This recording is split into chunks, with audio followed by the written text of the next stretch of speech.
So here I am with the Nokia Lumia 930. This is the first flagship phone that's come out since Microsoft and Nokia kind of united their interests since Microsoft bought all of Nokia.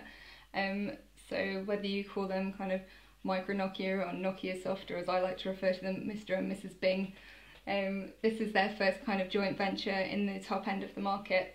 It is a very premium looking phone, a very heavy handset, very thick as well. I mean, if you look at that, it's pretty much a centimetre thick. It's metal and polycarbonate. It's not too easy to see actually that it's polycarbonate on this one because it's black, but it does also come in white and slightly oddly a really lurid lime green and a bright orange as well. You know, I'm all for kind of expressing yourself with the colour of your phone and being a bit different from everyone else, but I'm not really that sure that orange and lime green are anyone's favourite colours. Maybe I'm wrong, correct me in the comments if I am and lime green is your world.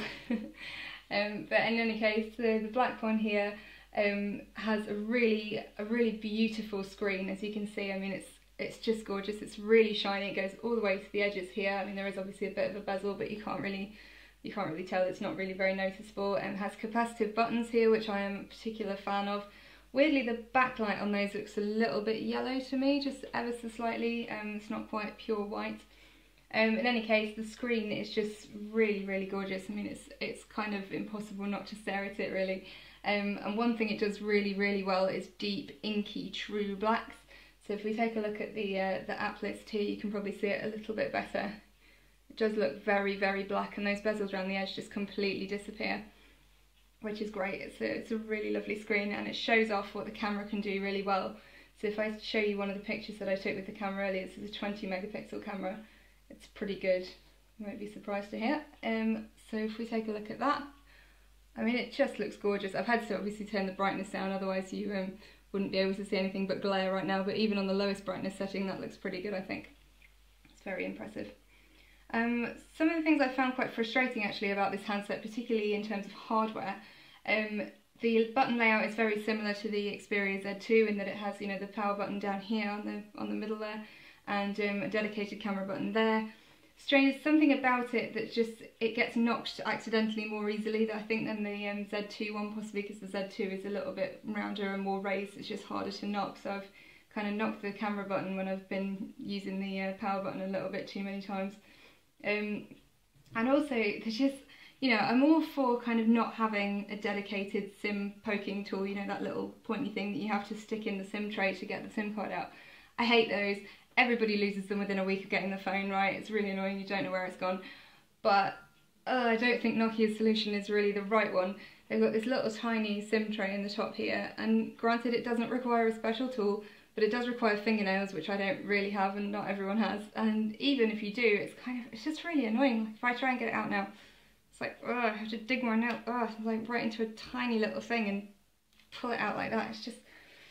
It's just awkward. I don't really like it. It took me ages to do it the first time, and I can imagine as well, you know, if you've painted your nails, or you've got long nails, or you've got no nails, and you're trying to get that out without kind of damaging them, you would probably resort to sticking something in there to try and jimmy it out anyway.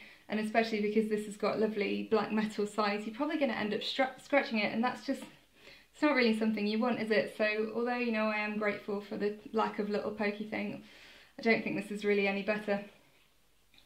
This is the other hardware problem I've had with the Nokia Lumia 930. This is the wireless charging mat that comes in the box.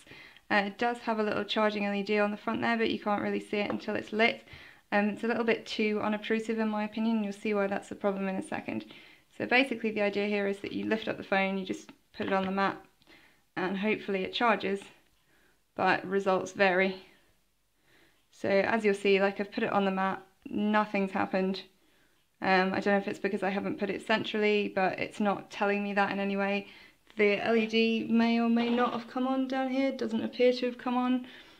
So I have no way of knowing if this is charging or not without turning on the screen. So we turn on the screen and nope, it's not charging. Okay, try again. Put it a little more centered this time. Anything? Aha, we have a screen. Okay, so you just have to watch this little charging indicator here to see whether it's charging or not, basically, because sometimes that comes on and then it goes away again. So it's not always charging just because it initially says it is, but I think that is working this time. Okay, so that's good. So that's 1-all. And then we'll try it one more time. Let's pop that down there. How are we doing? Are we on? There we go, that's charging. So maybe it's just me, you know, maybe I don't always put it on exactly as I'm supposed to, but inevitably it's not going to always misbehave in a video. That's just my luck. But a lot of the times I've put it on the mat, I have found that it hasn't charged, and it doesn't always come on either. The screen doesn't always come on when it is charging, so I just find it a little bit tricky, really. I don't always know for certain that it's charging. I mean, it's doing it right now. See, I've just put that on there, and no, nothing. I mean, I'm pretty sure that's, you know, it's on the mat. I'm not sure what else I could have done. I just find this really frustrating. I wouldn't trust this if I had to use it as my alarm to get me up in the morning. You know, I'd be worried about kind of being late for work, and I don't think a Windows phone is a great excuse for being late for your job, so just be aware of that. It can be a little bit tricky.